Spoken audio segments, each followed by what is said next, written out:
Sitting up. Oh, I should put the microphone on.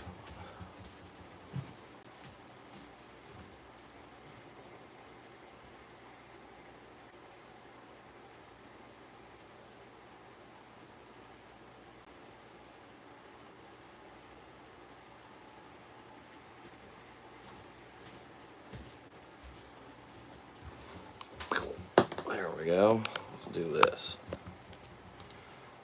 Let's crisp up this audio. Keep it palpable. Nobody wants to hear crap audio on anything. Oh, that. Cool. Audio is in there like swimwear. Remember to guard your privacy and abide by our community guidelines. What's up? I hope people aren't working on New Year's. Although I know there's plenty of industries where people do work New Year's. It's normally a day off for me, but it also happens to be New Year's. And tomorrow, shop's closed, so I'm off again. So I figured, let's be productive. I don't have anything going on here. It's actually really cold in here, cold relatively. Normally this room's in the high 70s, low 80s, but this time of year it's in the low 70s. It was 71 when I checked before, so there's not a lot going on. Animals are paired for breeding. What's going on? What up, Eric?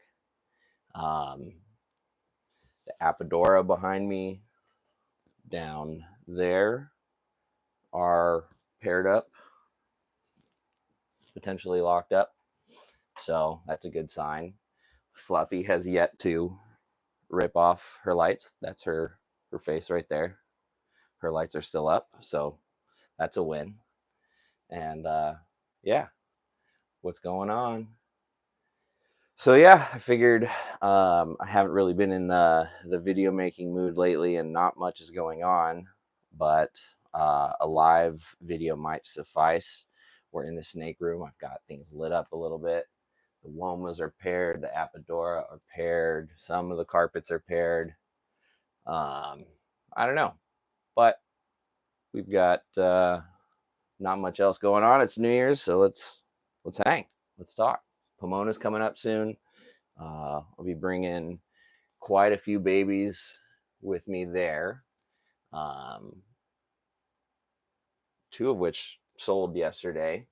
I posted on my story that I'd be doing 20% off for anybody who prepays for an animal. So if you go to my site and see something you like and you want it, and you know you're going to be at Pomona, you can get 20% off by buying it now, and I'll bring it to you at Pomona. It's already going to be there, but it's basically a nice guaranteed sale for you, for me. Everybody wins, right? So you get the snake, you know you're for sure getting it. What up? How we doing? Happy New Year's, everyone. Thank you for joining in. So, yeah, there's going to be some cool stuff. It's going to be mostly baby snakes. I might have one or two, you know, that are a couple older. This little girl will be coming with. And remember, if you've never seen jungle carpets, they change a lot in time. So we're used to seeing the crazy bright yellow screaming, but they start out rather drab, and that color comes in. So I'll have some baby jungles there, just a couple, quite a few poplin carpets, some coastals. I'll have a female 2022 jungle there that I'm letting go.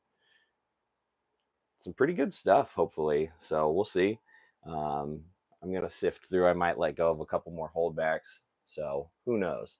But it's fun getting baby snakes and raising them up. This little girl's being really shy right now.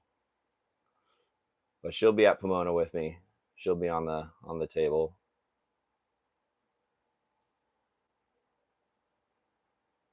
Yeah, she's cool. She's the only girl that I'm letting go of right now. I'm keeping quite a few from these two clutches. They prove to be rather interesting in phenotype, so in order to make sure I test them out and figure out what's going on with there, I've got to hold a lot back. But I can't keep everything. So this girl will be coming to Pomona.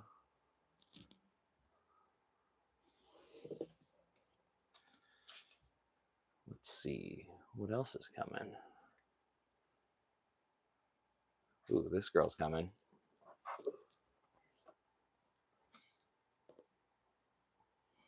I have some amazing popwin carpets, a lot of females, which is usually not the case. Yeah, that female is from that possible ocelot clutch. This is a popwin carpet from a really nice female heavy clutch that I had this year that I'm keeping two from. Um, this is a really nice pairing of animals that produce some crazy cool babies. Oy! So I think these are going to be real nice in time. So I'll have quite a few of these at Pomona.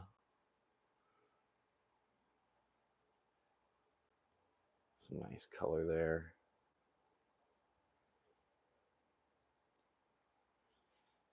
And they've been going through the same winter as all the adults, so they haven't been on food for a little bit. They're still getting warm during the day, but they're cooling at night with everybody. And as a result, their metabolism is nice and slow, so they're not burning a lot of calories. They're kind of staying nice and lean and healthy and just hunkered down for the winter. I do that with all of my carpets. I find that that results in a healthier slow growth rate. They're able to digest things a little bit more thoroughly, and it keeps them on the smaller end, a healthy small.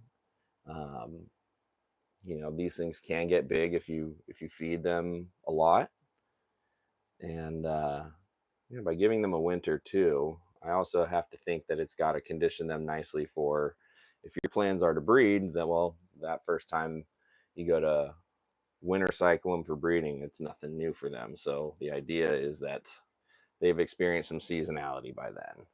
So yeah. So just a cute little popcorn carpet.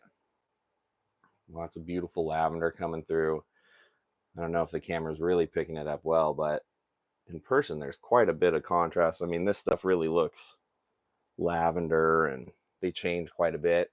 The other thing is they'll fire up and down from day to night, so you can look at that same snake, first thing in the morning, and then later in the evening, and it'll look entirely different. It's pretty cool. So yeah, popwin carpets, very slept on.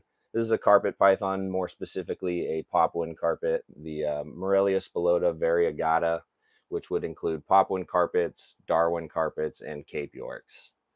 So, and this is just a little hatchling, about 6 months old, that hatched earlier this season. So, just a little example. Gorgeous little female.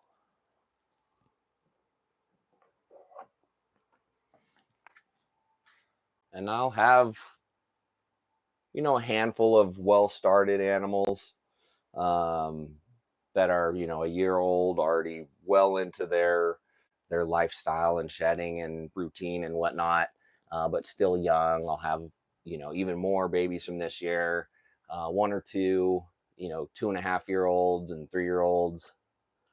But yeah, I'm really looking forward to having a small but healthy variety there. I'll just have one table, two displays. I do believe that I'll be near Glen Reptiles again.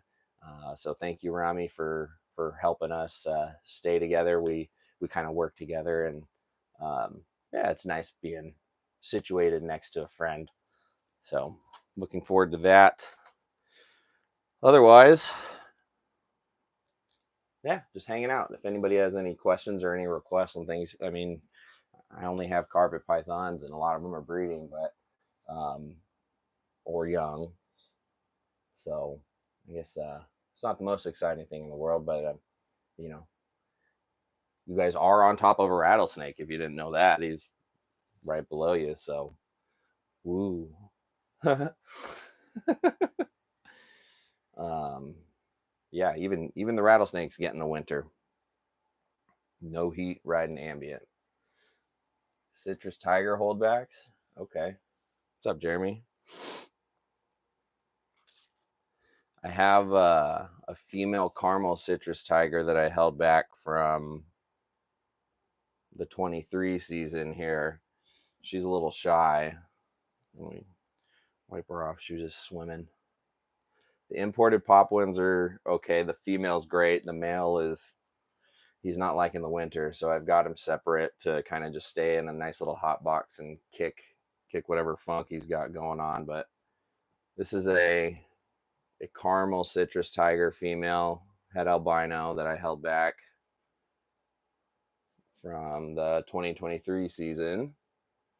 She's a little spicy. I don't hold her enough, so after a few minutes she'll get sick of me and start biting. That's okay. What are you gonna do? She's real pretty. She's a bit tense right now, but you can get a good idea of her color. Great stripe, nice clean citrus tiger esque portholes. They're almost linear too. It's really cool. So that's pretty neat. That's the only little holdback from that project that I have right now. The other ones are the visual albinos, and they're not little. I can grab those.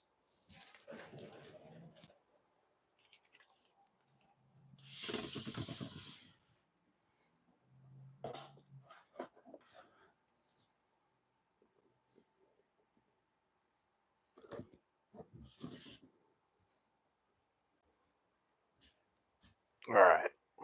So this is easy, girl. This is my female albino citrus tiger.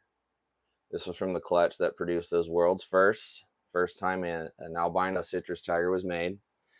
And this one, I believe she's just an albino citrus tiger, no caramel. She's a bit intense like that last girl, but she will actively flex or defend and then kind of get upset and try and bite. But she's been growing like a weed. She's amazing. The camera is actually picking up her oranges, which is shocking because they're very prominent. So I wasn't sure about that. But in between, there's a lot of white that the camera doesn't seem to pick up. And if she wouldn't be running away, I'd love to show you her head. Let's see. You're all right, sweetheart. Yeah, I know. Oh, and I named her Sour Patch just because she's candy, but she is kind of sour. So there's her head. You can see a lot of pink in the nose. Her eyes are still super red. She got pink eye stripes. So like it's hard for the camera to see, but carpets that have that eye stripe there, it's usually dark. Well, on these, it's pink. So that's pretty nice.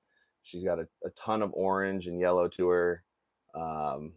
Super, super colorful. And you can actually see the white outline there on those portholes on her flank. So this is just the albino citrus tiger.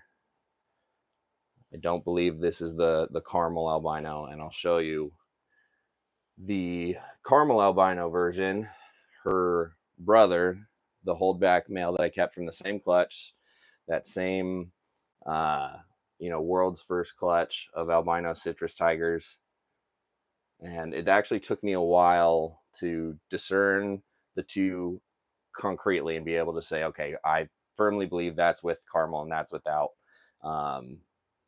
So yeah, this is an albino citrus tiger, female. And her name is Sour Patch because although she's beautiful, she can have a sour attitude. Thanks for the tail whip.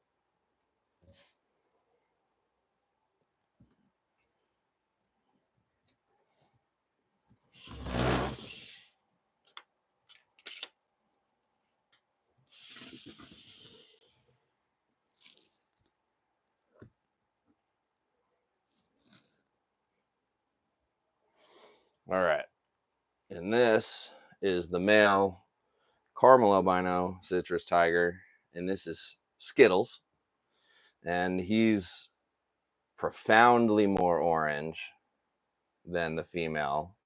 And that was the biggest thing that stuck with me as a sort of the marker. When they are hatched, they have very little color differentiation. They just look straight orange, whereas the non-caramels have a little bit of contrast and color differentiation. And after a few more sheds, you can see it even more. The caramel albino citrus tigers stay way more saturated in orange in body and on the head. The head was kind of the main thing when they're babies. So it's very pink and light now, and I'm sure that's impossible to tell on camera. Um, but it's just very different. And if you imagine the inversion of color and what caramel does when it's inverted, it's going to be lighter than some of the other colors because it's a darker pigment.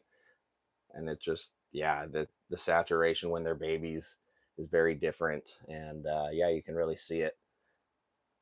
I don't think it's easy to tell on camera, but in person, this guy is very much like the orange sherbet sort of color going on predominantly, whereas the non-caramel female is predominantly yellow with white and then just hints of orange on the side. This guy's got orange all over him, everywhere, even in his belly scales. He's got orange, just tons. I would say he's more orange than yellow. So that's like the biggest comparison. And he's a sweetheart. He's not sometimes a grouch like his albino non-caramel sibling female. He's a good dude. So really happy to have kept this pair, have both visual representations of the albino citrus tiger and caramel albino citrus tiger. As far as the female that produced these, she is behind you guys at the moment. She's in an enclosure with a different citrus tiger het albino male that she has not paired with before. I don't think I've caught any locks, but lately I've been seeing some cuddling according to my notes, and we'll see what happens. In theory, that potential resulting clutch, because it's a het to het, will result in just a quarter albinos, and then the remaining 3/4 of the offspring will be technically pos het albinos. So they'll be different, but they will all be citrus tigers. And because the male is sort of a different male, I'm curious to see what those animals look like. So it'll be fewer albinos, but some really nice, hopefully, some really nice visual differentiation in the pos hets. And those will be priced accordingly because good striped carpets everybody needs, and it's not necessarily about the albino potential in some of those. Some of those are just going to look phenomenal on their own. So yeah, I definitely believe that the camera is not picking up how orange this guy is. Got a lot of white to him. No, I do not have cobras. Cobras are not legal in California. Sorry, Sonny.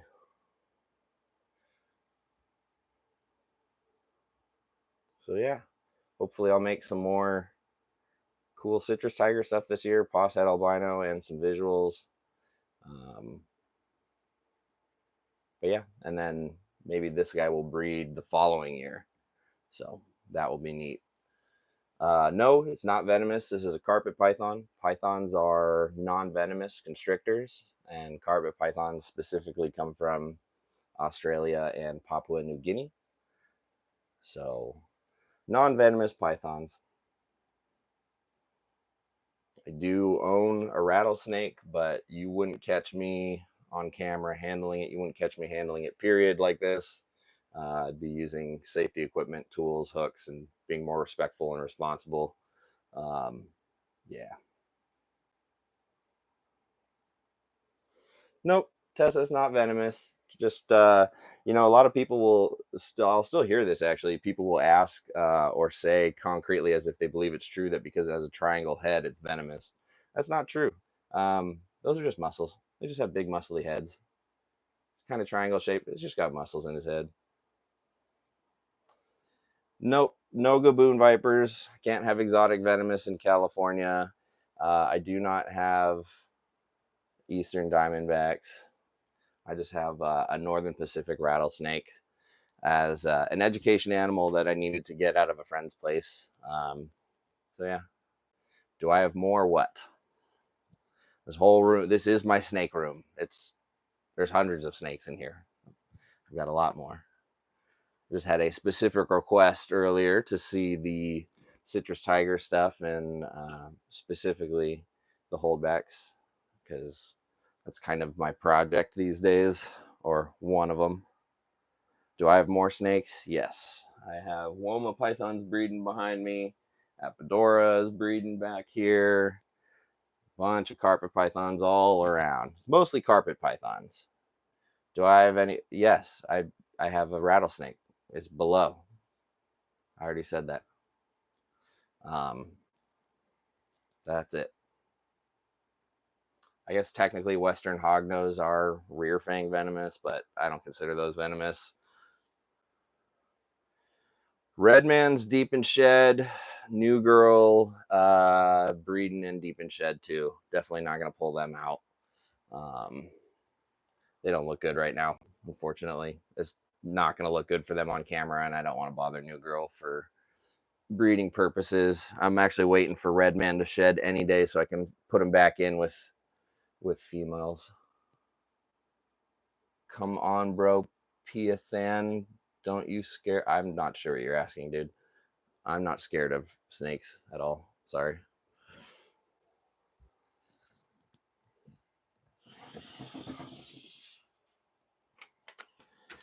Let's see. Who can I pull out that isn't breeding? I got an idea. Let's check out this girl.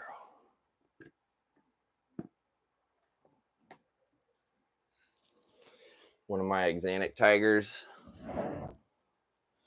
from 2 years ago. It's a darker female. She's pretty sweet.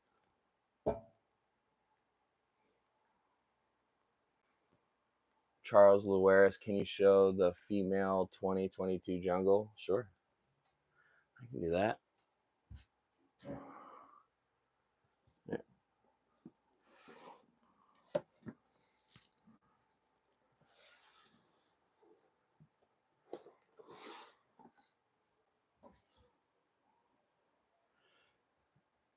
Here she is. Got some pretty prominent dorsal stripe in there. The tipping kind of stops about mid flank, and it's kind of hard to tell with lighting and camera and whatnot, but it's a different shade. She's kind of going through color change still. She's still bringing it in. She's pretty neat. You have a ball python. She rubs her head scales off. Why is she rubbing her head scales? Is she trying to climb and can't? Is it too hot and she's trying to escape? Or is it a male that's trying to find a female? I would go about trying to answer those, figure out if you, one, truly have a female, or if you have a male who's looking for a female, because that's pretty common for males to start pacing and incidentally potentially rubbing their heads. Sometimes if it's too hot in an enclosure, that might cause a snake, regardless of species, to kind of pace around frantically to get away if they don't have a colder area to retreat to. Or maybe they're hungry. It's always a possibility. Sometimes I just wish these animals could talk to us. That would be great.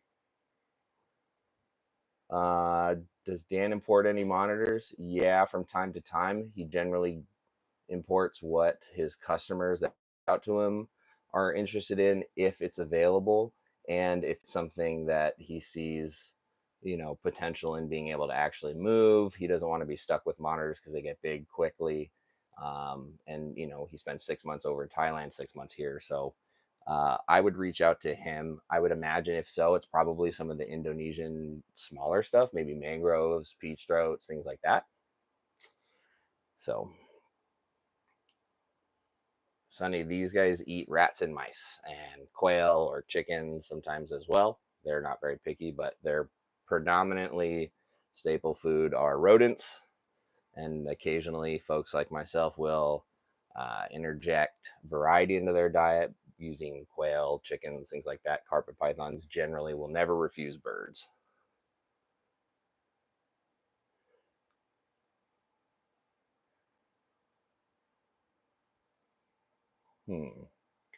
If she's rubbing her head and she's got good, like if it's not more than 90 on one side and mid 70s on the other, it's not temperature related. then see if maybe there's too much light bugging her. Maybe she's just not comfortable with the hides. Try and tinker with a few variables, see what you can isolate. Yeah, no problem, Charles. Feel free to just message me. I'll try and if you message me on either the website or on Instagram or anything like that, I'll get it. No worries. I'm going to try and put something on Instagram a little more permanent, or just keep putting it up in the story so people don't forget. Hi, Dakota. Thank you very much. I am having a good one. Happy New Year's Eve. Thank you for popping in and saying hi. Appreciate you. Yeah, oh, that's a good thing. I didn't think about that either. Sometimes enclosures, if the snake is really sensitive to a lot of visual stimuli, maybe where it's at, there's too much movement and the animal might be stressed. Sunny, nobody removes venom glands from even venomous snakes before taking them out. That usually kills them, and it's considered quite inhumane and dangerous. So the people working with venomous snakes are just working with venomous snakes. Boomslangs and the Bothrop's genus in general is pretty impressive and intimidating. Boomslangs are really cool just because of the history of being overlooked as a harmless rear fang venomous, and how deadly they can be. And the LD50 on those is just impressive. And they kind of look like a little tweaker snake. They're really cool. I agree. You have great taste in snakes. Blecker.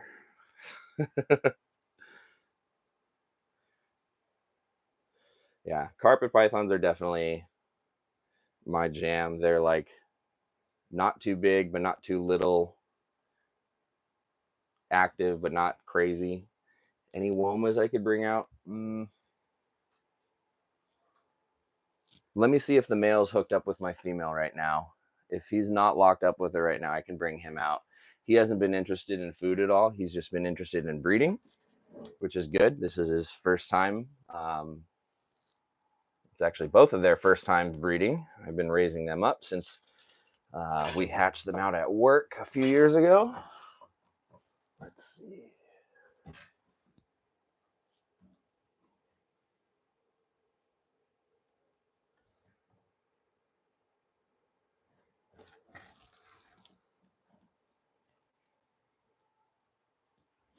All right. This is my male Woma python.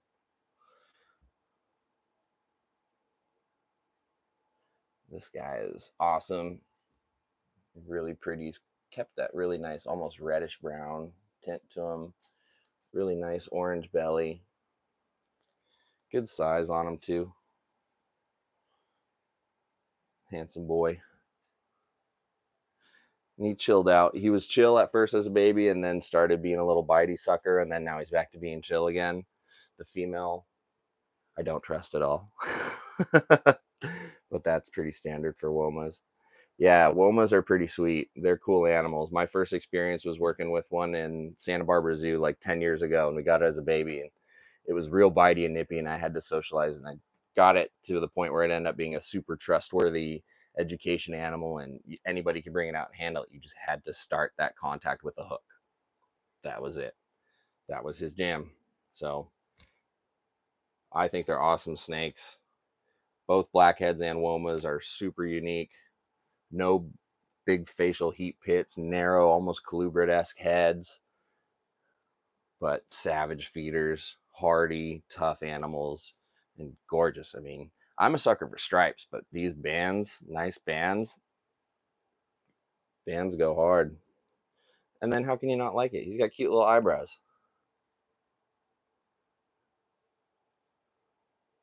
So these guys are fun. Cool snakes for sure. There's a lot of people breeding them more now than there were a few years ago. So I wouldn't say they're super commonplace and not cheap, but they're becoming more affordable and available. And I highly recommend people look into getting some. They're cool. They are weird, especially for a python. They're weird. Awesome snakes, though. And if you have the ability to keep them in a glass front like this and you give them substrate, it's fun in the summer watching them like use their face and shovel and excavate. They'll literally take like the bottom of their mouth and like shovel sand and substrate to like dig out areas. I'm constantly like refluffing their bedding in front of their doors because they're like, you know, just kind of scooping sand. It's pretty neat. They're fun snakes. If I'm lucky, hopefully I'll get a clutch this season and be able to offer some Womas for sale. I'm not holding my breath though. It's both of their first time. They're both a little over 3. So, um, sometimes the first go around doesn't work for a lot of breeding projects, and it's the second time that you hit it. So we'll see. We shall see. And then my Brettles pythons are at the shop, currently getting into the 50s at night. The red Zeppelin corn snakes are there doing the same. My largest pair of Western hognose are also at the shop, getting nice and cold into the 50s, doing their winter brumation. So hopefully I'll have redemption chance at corn snakes at home. I produce them at work. I produce some palmettos and some A-male palmettos and things like that at work. But my good friend Glenn at the last Sacramento show gave me another male red Zeppelin corn snake, just in case my current male is the factor as to why I got 2 full 18, 20 something clutches of slugs for my female. So this here is another male. He's deep in shed. Yeah, Mason, I got into corn snakes like 3 years ago, like real heavy, jumped in and bought like a dozen real quick, and then realized the impulse error of my ways, and slowly found new homes for them. But I kept my red Zeppelin pair, and I'm glad I did. They're spicy. They act like little rattlesnakes. They rattle their tail and strike and bite me and things, and they are full of attitude, and it's hilarious. And this guy's no different. He's just in shed right now. So we'll see how this season goes. I know my female double clutches and throws like 18, eggs at a time per clutch. So if I have figured out the cooling errors, if that's what I think it is, then hopefully I have a couple clutches of these this season as well. And then, yeah, we'll just see. We'll just see what happens. The hognose will definitely be a shot in the dark. I'm kind of doing the same thing with them, cooling them into the 50s, giving them the colubrid brumation. I've been watching a lot of other people's breeding videos like Clover's Reptiles and Snake Discovery. They breed a lot of hognose as well. So I've been taking some mental notes. And yeah, they're fun snakes, man. They're really cool. I think, they're a staple species for the hobby that's been mainstream for over 40 years, and I think it's should stay that way. I think everybody should keep a corn or two. They're rad snakes. They're really easy. They're really hardy, and as you can see, I literally just keep it in a tub right there, and room ambient, plus there's a little bit of heat from the light underneath. So as it grows, it'll move into a baby bin and so on and so forth. We're still good on the mics. Lights on. Cool. Yeah, they're fun snakes. I really like them. They're cool. I think having a corn snake to me is the same reason I have, a Mexican red knee tarantula. It's kind of like a hobby staple. You know what I mean? Makes me think of Indiana Jones. It's kind of a classic. I got lucky. It's an actual female. I've sexed it, and I've had it since it was a little sling. So I've had it for over 4 years. That's really cool. I'll probably have it for another 15. So, little things like that are nostalgic, and they kind of ground me a bit, while 95% of everything in here is project oriented and breeding and has some sort of work associated with it. Those don't. So that's kind of cool. Golden knees are rad. I had one as well that I would, introduce to people, and that was kind of the spider I got folks over their fear with if they came over and hung out. A lot of good times with this Chaco golden knee male that I had. He was sweet. He was really cool. So I highly encourage people to explore different species out of their comfort zone. Never saw her, but she was great. Hey, that's good. That means she had a nice, comfy burrow she felt quite at home with. So, let's see what else. Yeah, just random reptile hangs for New Year's Eve. It's midday here. I'm still in my pajamas. I'm lazy because it can be. So,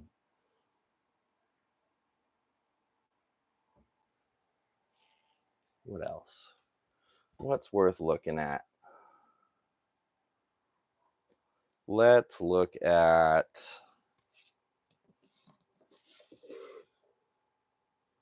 Look at you. This is a red man offspring that I'm very glad I didn't sell. She's got almost no black on the majority of her posteriors. Does the typical Papuan fade. This girl is straight fire. She's going to be epic as an adult.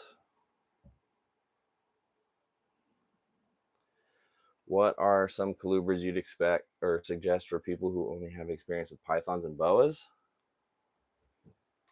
I would definitely say check out hognose, king snakes. Certain rat snakes are a lot of fun. Like Texas rat snakes are a lot of fun. Bull snakes are a lot of fun. I love bull snakes. I was always tempted by my buddy Travis's bull snakes. Unfortunately, was never convinced to pull the trigger. Otherwise, I'd have a lot of growly, angry snakes. They're so much fun. They have personality. They'll hiss out the side of their mouth. They're a lot of bluff too, so they're very fun. And you can play with all the different morphs and things. So you can have a lot of fun with bull snakes. Those are cool. And if you want something that's colubrid but can still get to an impressive size, a bull snake will definitely do you. Bull snakes can get 5-6 feet and be a very impressive animal. Those are pretty cool. Gopher snakes are neat. King snakes, pine snakes. What else? A lot of the Asian colubrids, the Asian rat snakes, the cooler tolerant species are really fun. Lower maintenance too. They don't need as much heat. So if you live somewhere where that's easy for you to do, where it doesn't get too hot and you've got a nice cool space, some of those like mandarin rat snakes and leopard rats and things like that from Europe, those are really cool too. So there's a lot of unique species out there. If you dig for them and find them and they suit you, you might just be rewarded with finding out the love that you didn't know you had for a certain species and then be that ambassador for that species or something like that. Stillwater hypo bull, always a good one. The Miami xanthic and the Stillwater hypo together is absurd in a bull snake. So yeah, there's a lot of cool stuff in bull snakes for sure. If I didn't have a full-blown obsession with carpet pythons, I could see myself being bull snake crazy. Absolutely. They're a lot of fun. Ah, there you go. Can never go wrong with a nice jungle. Let's see, did I have any? Oh, yeah. I mean, other than the ocelot stuff from last year, I did keep two completely separate zebras from two different clutches that had two entirely different looks to them. And I just absolutely love both of them equally because of their unique looks. To me, they're like the best expression of their looks too. So the zebra mutation makes things very busy, crazy banded. But this one, actually, the entire clutch, every zebra came out with that nice black dorsal stripe like that. And hers is the most complete. Her colors always stood out the most. I would say it's very heavy black with a lot of yellow smattered in there. Almost like it's real busy up front and then spreads out and gets the wide black in the back. What's up, Ben? How we doing? Happy New Year's. So this girl is awesome, and she's not mean, which is nice. Zebras can be real stinky attitude-wise. So out of the 7 zebras that this clutch held, I kept this girl. I was very, very pleased to, and it was unexpected too. I had done this pairing of zebra to zebra twice before and never gotten anything remote close to this, reverse striping, especially 7 of them and so consistently. So that was cool. Um, so I decided I needed to keep this one, and I'm glad I did. She's striped. It's like the best of both worlds. If you like crazy banding and zebras, but you like striping, boom, there you go.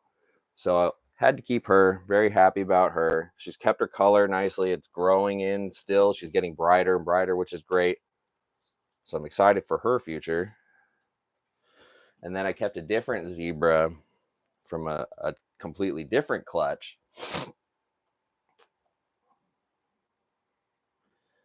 Although they're related generations. So the parents of that last zebra are the grandparents of this zebra.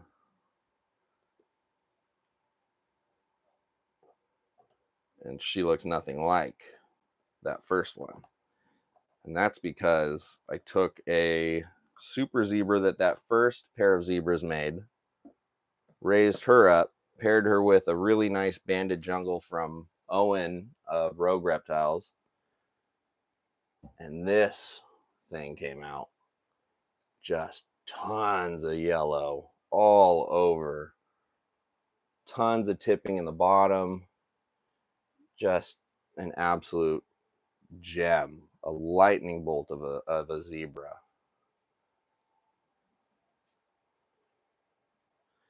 Absolutely more yellow than black. Way bolder markings. Hey, Lisa, Happy New Year. Great to see you joining in. Hope all is well. Hope you get more white lips. But yeah, this girl, completely different from the other one. Way more bold on the yellow. Uh, Completely different. So, really happy to have both of these girls raising up for the future. I know Brandon Wheeler does a good job of sort of selectively breeding for just different looks of zebras, whereas at that same time, I was just trying to make supers. And so now I've got a couple to hold back and do a little bit of different things with just the zebras. So yeah, I know the struggle, man. The timing is always rough, especially in today's economy. Hopefully things will get better starting tomorrow. Well, metaphorically, the new year. So um yeah, I'm hoping that things will get better. I'm doing a bunch of carpet python pairings this season, although not everyone goes. So I'm hoping to have a good, healthy variety. This girl probably won't be breeding for another 3 years for me. I like to take my time.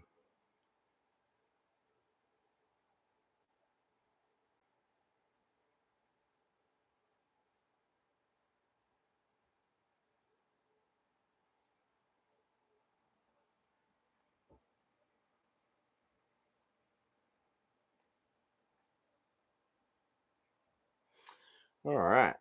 Does anybody have any other requests they want to see? Just realized I've been on here rambling in my loneliness for 45 minutes. Although technically you guys are here with me.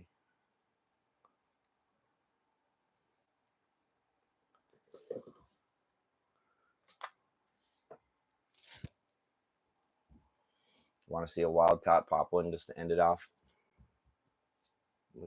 We'll end on a high note. We'll look at this female imported wild caught poplin that I got from Dan Maleri earlier this year.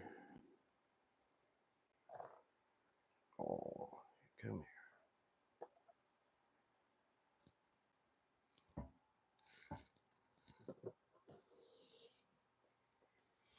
All right.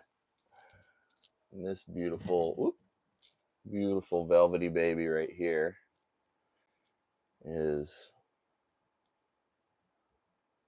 my female Wild caught imported poplin carpet. Yeah, I agree. It's very cool to still be able to get them. That's why I do.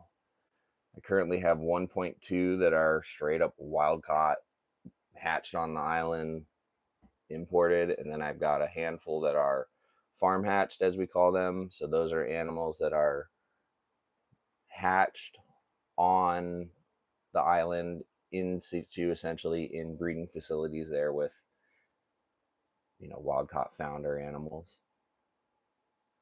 This little girl is just velvety, really coming into her own. Stunning little girl. Very very gentle and peaceful too. Little shy, but it's to be expected. Just gorgeous. Gorgeous, gorgeous little animal. Took no problems eating and shedding and adjusting to human care. I'm sure she was, field collected as a wee baby, but aside from that, Dan's folks and Dan himself do a very good job of being very delicate and taking good care of these animals to reduce the amount of stress. So she came to me quite happy and content, and I hope to keep it that way.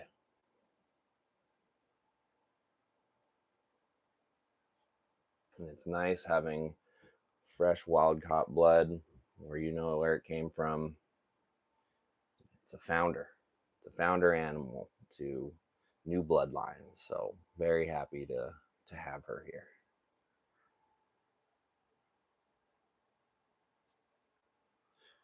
Yeah, ball pythons tend to be very defensive. They're very shy snakes. I get bit by a lot of ball pythons at work.